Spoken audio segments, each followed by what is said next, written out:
गरीब साध साध सब नेक हैं, आप अपनी ठोरे। जो सतलोक ले जावेंगे वो साधु कोई और।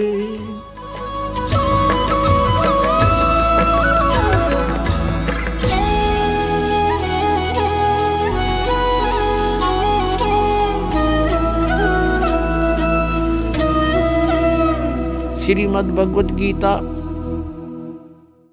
अध्याय 15 के श्लोक नंबर 1 से 4 में एक बहुत ही निर्णायक ज्ञान दिया है। उसमें कहा है कि उल्टा लटका हुआ ये संसार रूपी वृक्ष है अर्जुन, ऊपर को जो इसकी जड़ है वो तो ऊपर को है और नीचे को तीनों गुण रूपी शाखा है। ऊपर को जो मूल है, जड़ है इस संसार रूपी वृक्ष की, वो तो समझो परम अक्षर ब्रह्म है, परम दिव्य पुरुष गीता ज्ञानदाता से कोई अन्य है। और नीचे को तीनों गुण रूपी शाखा है। और जो संत इस उल्टे लटके हुए संसार रूपी वृक्ष के सभी विभाग भिन्न भिन्न बताता है कि तना कौन प्रभु है, डार कौन प्रभु है और शाखा कौन देव हैं और पत्ते क्या हैं। स वेदवित, वह वेद के तात्पर्य को जानने वाला है, अर्थात वो तत्वदर्शी संत है। श्रीमद् भगवत गीता अध्याय नंबर 4 के श्लोक नंबर 34 में कहा है कि अर्जुन,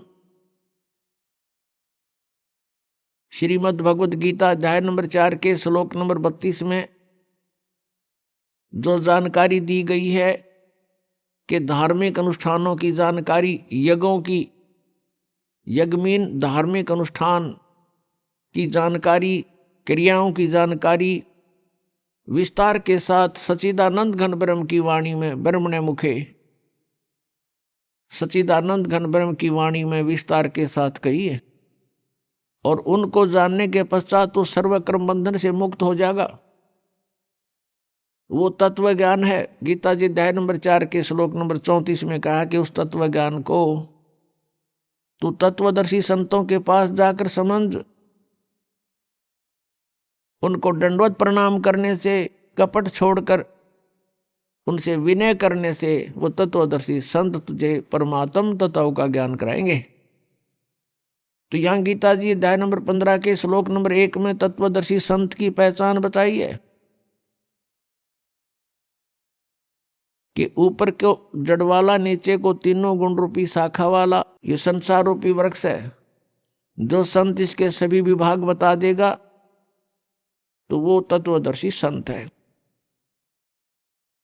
परमेश्वर स्वयं आते हैं अपने सतलोक से चलकर, वे हमें ज्ञान देते हैं, यथार्थ जानकारी वही बताते हैं, तत्व ज्ञान को भी वही समझाते हैं। परमेश्वर ने सच्चिदानंद घन ब्रह्म की वाणी में, अर्थात अपने उस तत्व ज्ञान में, सूक्ष्म वेद में 600 वर्ष पहले कबीर वाणी में कहा है, अक्षर पुरुष एक पेड़ है, निरंजन वा की डार और तीनों देवा शाखा हैं, ये पात रूप संसार। परमेश्वर ने 600 वर्ष पहले आके बताया है कि ऊपर को जो जड़ है वो तो मूल मालिक है, वो स्वयं परमेश्वर है। उससे बाहर जो तना दिखाई देता, पृथ्वी से बाहर जो तुरंत जो भाग, जो हिस्सा पेड़ का दिखाई देता है उसको तना कहते हैं। अक्षर पुरुष तो समझो तना है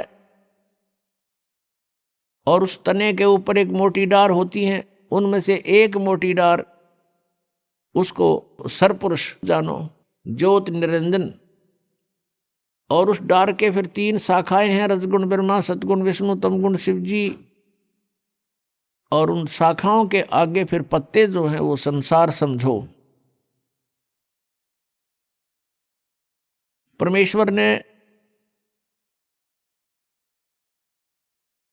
अपने द्वारा रची हुई सृष्टि का ज्ञान स्वयं ही आकर के देना पड़ा। और परमेश्वर के ज्ञान के अतिरिक्त जो भी हम सुनते रहे वो कोरा अज्ञान था, लोकवेद था। पुण्यात्माओं, परमेश्वर ही स्वयं आकर के ज्ञान देते हैं, चारों वेद गवाही देते हैं। और जिन महापुरुषों को, पुण्यात्माओं को परमात्मा आकर मिले यहाँ पृथ्वी पर, उन महापुरुषों की अमरवाणी, उनका अनुभव आज हमें वो गवाही दे रहा है, साक्षी देता है कि वो परमात्मा ऐसी लीला करता है। ऋग्वेद मंडल नंबर 9 सूक्त नंबर 86 मंत्र 26-27 में, ऋग्वेद मंडल नंबर 9 सूक्त 82 मंत्र 1, 2, 3 में, ऋग्वेद मंडल नंबर 9 सूक्त 96 के मंत्र 16 से 20 में, ऋग्वेद मंडल नंबर 9 सूक्त 20 के मंत्र 1 में, ऋग्वेद मंडल नंबर 9 सूक्त 1 के मंत्र 8 और 9 में, और भी अनेकों स्थानों पर। ऋग्वेद मंडल नंबर 9 सूक्त 94 के मंत्र 1 में, इन सब में मिलाकर के इसका निष्कर्ष ये बनता है कि वो पूर्ण परमात्मा परमेश्वर अमर पुरुष, सत्य पुरुष, कबीर देव है। वो कबीर साहब है और वो सतलोक से गति करके आता है अपने निज स्थान से जहाँ वो रहते हैं, और यहाँ पृथ्वी पर आकर के पुण्यात्माओं को मिलते हैं, उनको ज्ञान से परिपूर्ण करते हैं। उस परमेश्वर का नाम कबीर देव है। वो परमात्मा 3 प्रकार से लीला करते, अपने 3 प्रकार के शरीर की स्थिति में रहते हैं।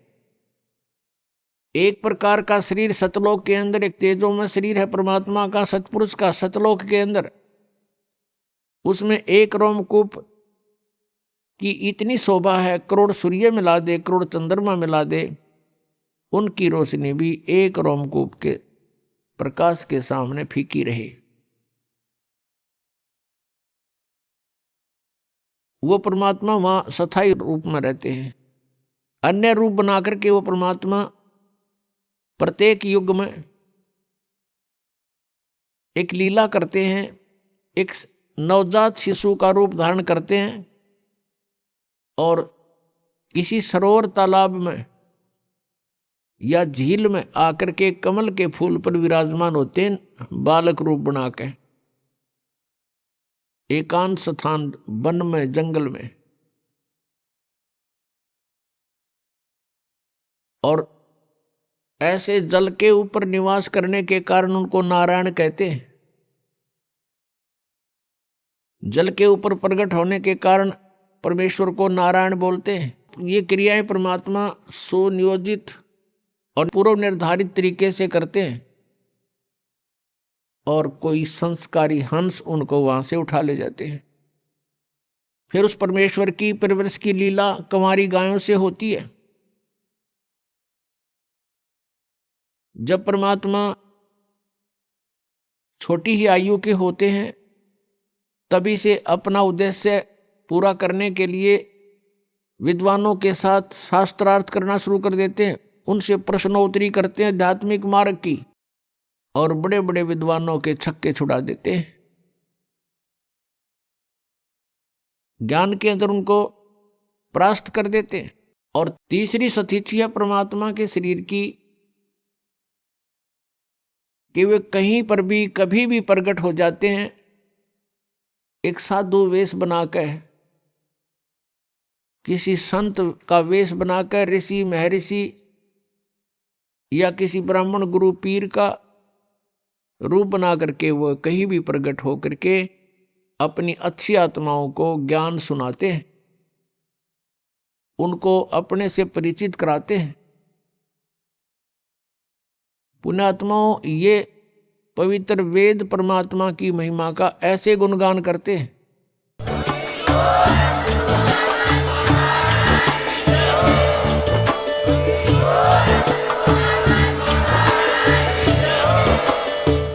सुन रहे थे जगत गुरु तत्वदर्शी संत रामपाल जी महाराज जी के मंगल प्रवचन। अधिक जानकारी के लिए विजिट कीजिए हमारी वेबसाइट www.jagatgururampalji.org। संत रामपाल जी महाराज जी के शुभ आशीर्वाद से पूरे विश्व भर में 500 से भी ज्यादा नाम दीक्षा केंद्र हैं, जिन पर संत रामपाल जी महाराज जी द्वारा ऑनलाइन निशुल्क नाम दीक्षा दी जा रही है। अपने नजदीकी नाम दीक्षा केंद्र का पता करने के लिए संपर्क करें 8222880541।